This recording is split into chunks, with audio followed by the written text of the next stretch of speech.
around Dodge City and in the territory on West, there's just one way to handle the killers and the spoilers, and that's with a U.S. Marshal and the smell of gun smoke.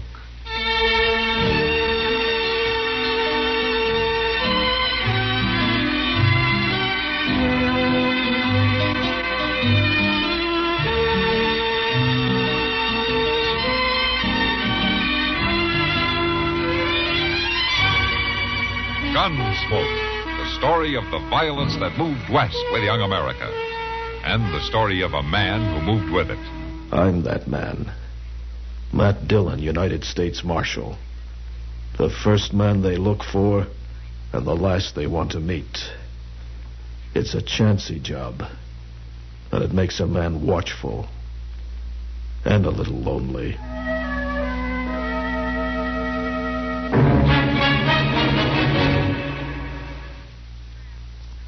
Come on and save.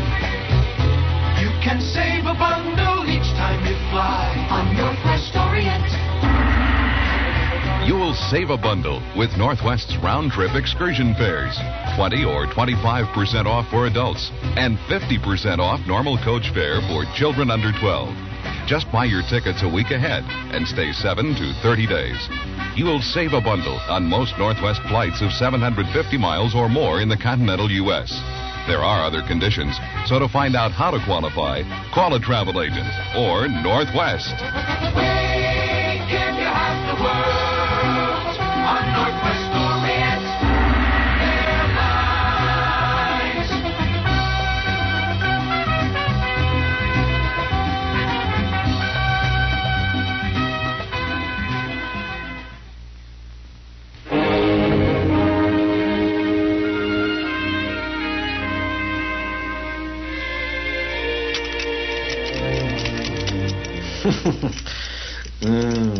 Well, You must have rode out of the war with this pistol, mister. I'll thank you just to tell me if you can fix it. You fought for the rebels, didn't you? I'm proud I fought on the side of honor. Yeah, sure. I can always tell by the gun. A piece like this is a copy of a Navy Colt. About all you rebels could get sometimes. Can you fix it? Can you put it in firing shape? Look, it's a very old gun. If you can't fix it, hand it back. I've no time to wait. No. Hold on to your horses, mister. I can fix it all right. Then when can I have it? I could even fix this so that it will fire metal cartridges. You could even use 38s. All right. Just so it'll work. But I don't see no sense to it. How long will it take? No, there's no sense to it, mister. You are wearing a much better gun right now. There's nothing can beat those new Colt Peacemakers. I have a special job for this gun. But it can't be nothing that the new 45 can't do. This gun missed its chance once, and I'm going to see to it doesn't miss it again. I'm not sure I know what you mean, mister. You just fix the gun. When it's in firing shape, bring it to me at the Dodge House.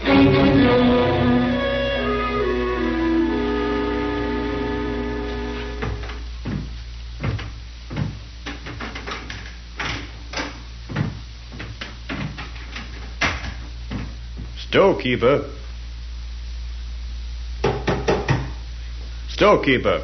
Just a minute, mister. I'm not accustomed to being kept waiting. I said just a minute.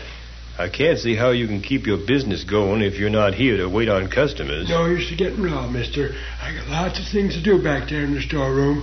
Folks in Dodge know I'm here, and they know I'll wait on them as soon as they can. It's a poor way to run a business. You want something, or you just come in here to talk? I want a coffin. Oh. Well, sorry about that, mister. I don't require sympathy, just a coffin. Yeah. All right. How much do you want to pay? I don't care how much I pay. I want the right one. I don't carry many fine caskets, mister. Not much call for 'em out here. I want a box like the North used during the war between the states. An army coffin. I ain't never carried nothing that cheap in my whole store. Have one made up, then. I might be able to do that. I want one just like the one they bury the Yankees in. Oh, It's going to be a military funeral? Not exactly. I mean with the deceased soldier. He was a soldier once. He should have died a soldier. Well, now, it don't make much difference what kind of coffin the man's buried in. Now, what I got back here... He don't rate anything better than a Yankee coffin. Or a Yankee death.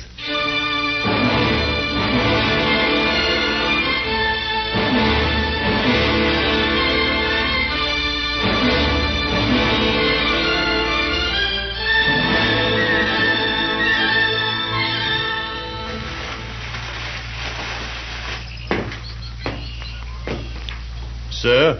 Huh? Oh, yeah? My name is Yancey Grote. I'd like some information. Oh, well, sure, Mr. Grote. Be glad to tell you anything you'd like to know. My name's Chester Prouty. I want a burying. My gracious, Mr. Grote. That's a shame. And I want a preacher to read the service. Sure you do. It's only fitting. Funny thing, though. What's that? Why, I can't recollect anybody who's died around these parts recently. That doesn't matter. Oh, I see. Well, then, is the body here in Dodge? Not yet. Oh, being traded in, is he? No, he's riding in.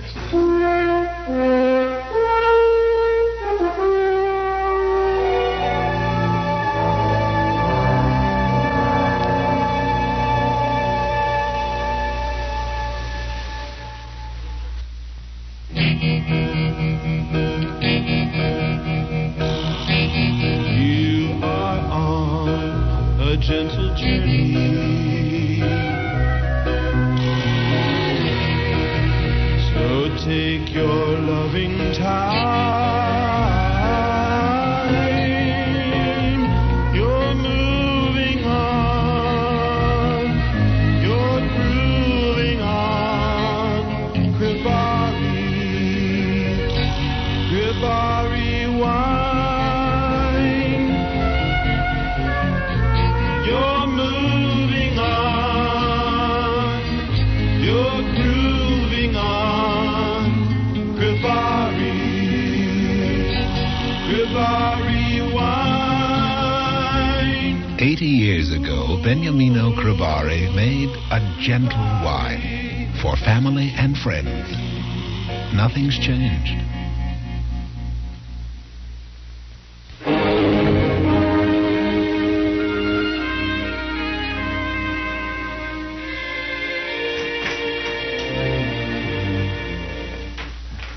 Oh, howdy, Mr. Dillon. I was wondering when you'd be getting back. How's Miss Kitty? She's feeling better, Chester. Doc says she'll be out of bed in a couple of days. Why, did you want to see me about something? Yes, I did. It ain't exactly trouble. At least I don't think so. What's the story? Well, this fella, he comes up to me this afternoon. A Grote was his name, Yancey Grote. And he asked me about getting a preacher for a burying. What's so unusual about that? It's just that he's getting pretty far ahead of himself. He wanted this preacher to bury a man who ain't even dead yet. As a matter of fact, he ain't even in town. Well, is this fella sick? No, sir, I don't believe so. He says he'd be a riding in, just as fine as could be. But Mr. Grote says he knows he'll be needing a preacher when he gets here. What do you make out of that? Doesn't sound good, Chester. I met old Walt Dow on the way over here. He told me about how some stranger wanted him to fix up this broken-down Confederate pistol. The man wanted to use it to even an old score. Say, now that reminds me about Mr. Jonas. Seems this Grote was pricing coffins over at his store. Says he wanted him to build a box, like the Yankees used. You know where I can find Grote? He's over at the Dodge House, Mr. Dillon. He told me to have the preacher come over there. Well, I think maybe I'd better get over there first.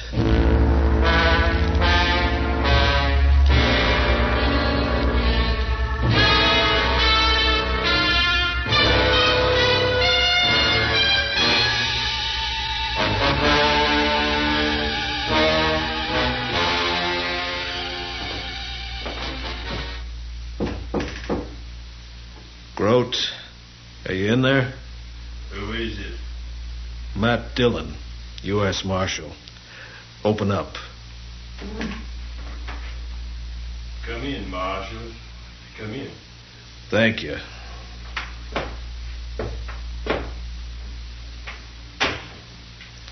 Let me get those rags off in that chair so you can sit down.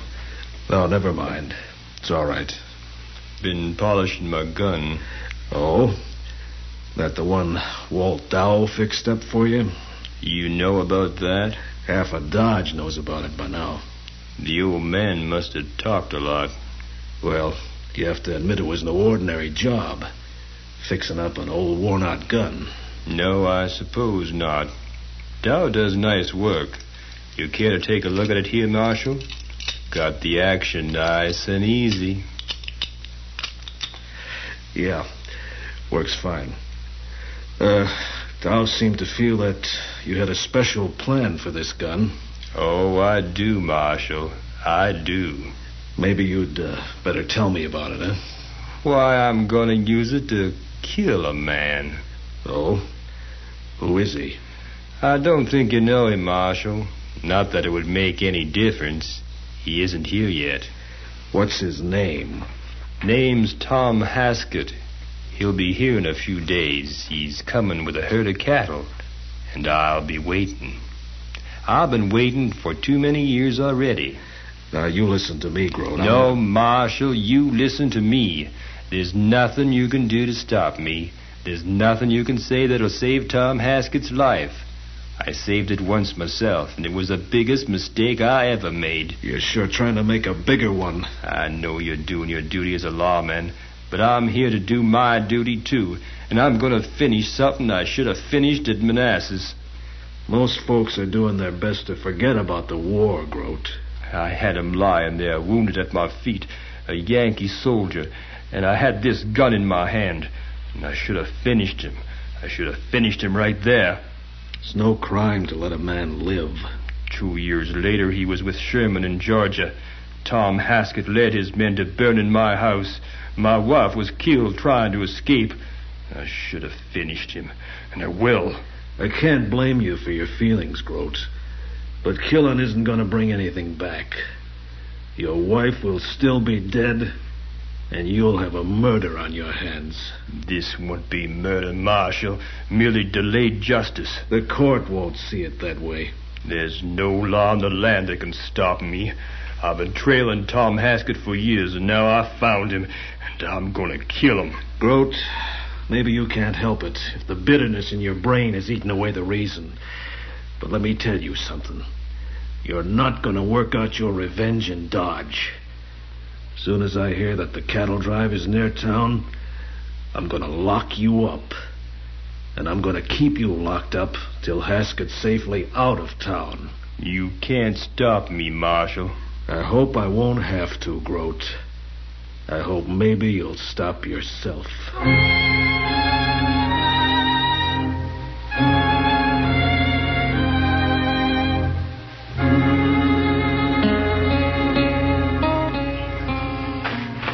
Mr. Dillon?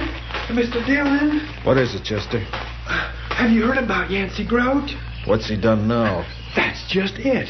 It's what he ain't done. How's that? Well, you know he was running around town, making all kinds of arrangements for a burying. Of course. Get to the point. Well, sir, he's left town. Left town. Are you sure? Yes, sir. Mr. Doby over at the Dodge House says he packed out early this morning, cleaned out his room, and rode off. Does Doby know where he went? No, he don't, Mr. Dillon, but Boss Grimlett saddled his horse for him, and Grote was asking which way the cattle drive would be coming from. I warned him about starting something. Should I get the horses, Mr. Dillon? Yes, Chester. We're riding south. We've got to try to find Yancey Grote before he finds Tom Haskett.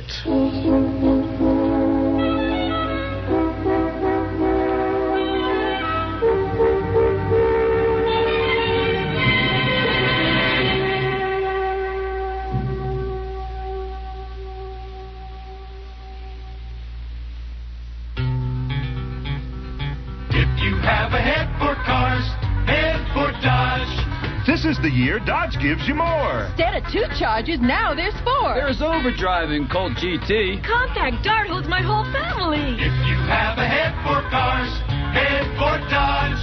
Head for Dodge in 76, because Dodge has the cars that are turning all the heads.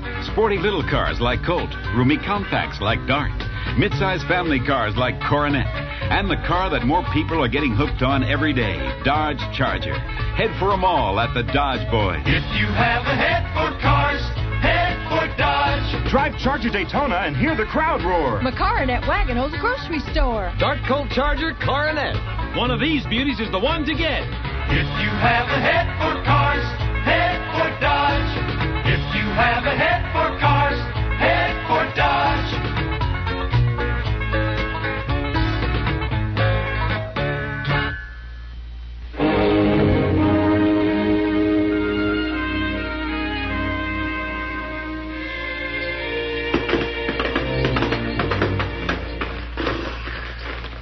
You the cook for this outfit, mister? That's my job, all right. Could I have a few words with you? We don't need no more hands on this drive, fella. We're almost to Dodge. I don't want a job. I just want some information. All right. You ask the questions, but I ain't promising no answers. Fair enough. You see, I'm looking for a man named Tom Haskett. I heard he was with your outfit. Is that a fact? I'd like very much to find him. We haven't seen each other since the war.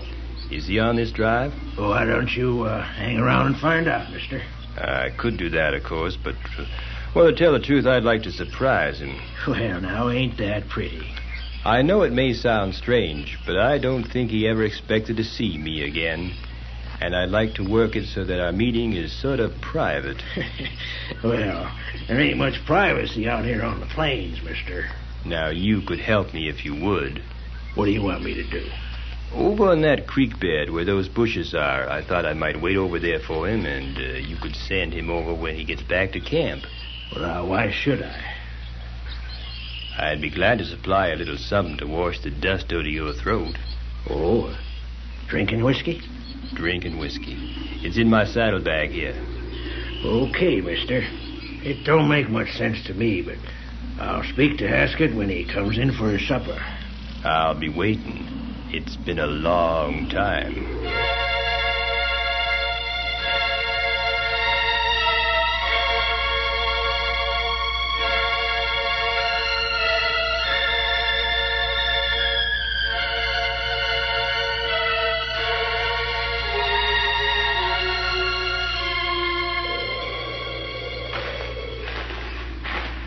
Somebody want to see me? You, Tom Haskett? Yeah, I'm Haskett. Over here. What's on your mind, mister? Cook said you wanted to see me. I thought you'd remember me. Do I know you?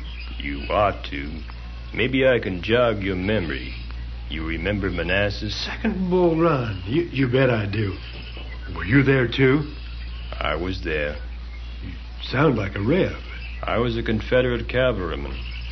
Say, hold on a minute. Remember a creek bed just like this? You lying there wounded, firing as we advanced. And my gun jammed. Why, you could have picked me off rather easy. But you didn't. Why, you're Grote. That's right, Haskett. Yancey Grote. Well, I'll be dogged. Didn't figure on seeing me again, did you? No, for a fact I didn't. But I'm right glad to meet up with you. I'm proud of the chance to shake your hand. That's not why I came here. You want me to do something for you? You need money or a job? I'd be proud to do anything I can. That won't be necessary. Well, then what? I'm gonna kill you, Haskett. That's a poor joke. I held this gun on you once before and let you live. I will not make that mistake again. You must be crazy. Maybe. Maybe a man goes crazy thinking about his home burning down and his wife dying and the man who did it. Sure, that's a terrible thing, but what's it got to do with me? You can stand there with the memory of that fire shone in your eyes and ask me a question like that? Well, now, wait just a minute, Grote. You and your men in that march with Sherman, burning and looting, harming innocent women. You mean down in Georgia?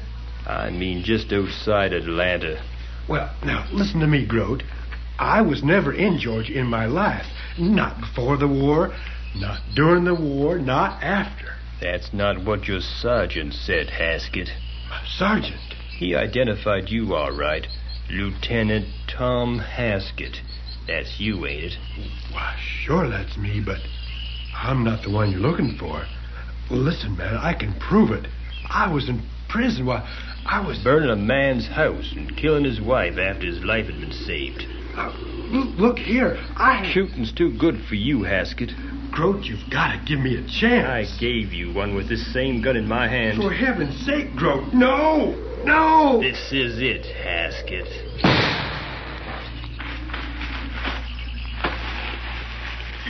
You didn't have to... Drop your gun, Grote. You're too late, Marshal. I said drop it. Pick it up, Chester. Yes, sir? Is this Haskett? That's Haskett. But you're too late, Marshal. Haskett. Haskett, can you hear me? He's crazy. He's stark crazy. Chester, get over to the cattle camp and borrow an extra horse. We gotta get this man to Doc. You save his life, I'll just get him again. I don't think you're gonna have the chance, Grote. One way or the other.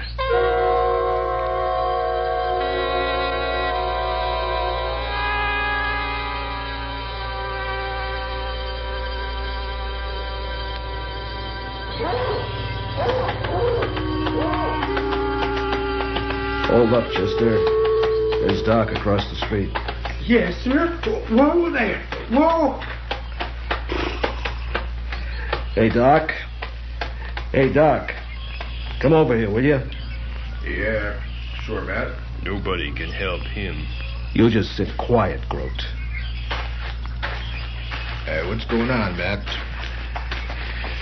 Doc, we got a badly wounded man here. We thought you ought to take a look at him before we move him up to your office. All right, Matt. Now, you just keep still, mister, so I can see what... Easy now. This'll only take a few seconds. What do you think, Doc? He's not good, Matt. Not good. Now, we'll do what we can. Just take it easy. You're Doc Adams. Yeah, that's my name. Don't you remember me? No, doesn't matter. Don't you worry about a thing now. It does matter. Look at me, Doc. I'm Tom Haskett. Now, don't try to talk. You could try to remember Libby Princeton, Doc. Remember Libby Princeton? Sure I was there long enough. You'd better be quiet now. Look at my right eye, the scar. The scar? Well, what about the scar? Doc, tell him I was there. Why, I believe you're right. Then you do remember him, Doc? Yeah, Matt. I believe I do. I might forget his face, but I could never forget that scar. I worked hard to save that eye. And he was at Libby Prison with you? Yes, he was. Right up until the end of the war. And he couldn't have been with Sherman in Georgia. I just said he was in Libby, didn't I? Grote, did you hear that? I made a mistake. You can just bet you did. You spend years of your life planning a killing, then end up shooting the wrong man. I saved his life once, Marshal. You canceled that score, Grote. What do you mean? He's dead. I didn't mean to. You lived your whole life just planning this thing. Ever since the war. Now, there's just one thing about it. What's that, Matt? At least another part of the war is over. But like most wars, it ended too late.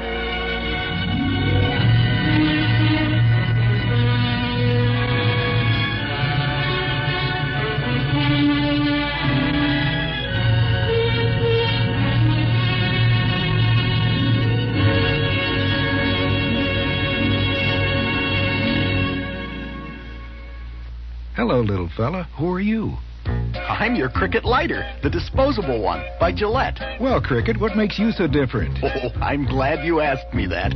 Cricket lighter is really quite a light.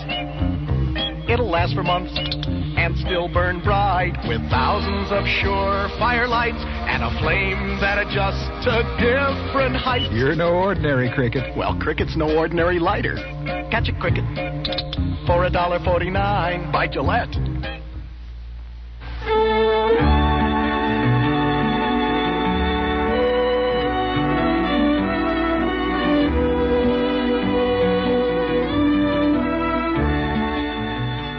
Gunsmoke, produced and directed by Paul Ceran. The story was written especially for Gunsmoke by Marion Clark, with editorial supervision by John Meston. This radio adaptation by R.G. Scott. Richard Gullah was heard as Matt Dillon, with Wayne Walter as Doc, and Dave Amaral as Chester. Also featured in tonight's cast were Lloyd Nesbitt and Dave Anthony. Join us again next week for another story of the Old West on Gunsmoke.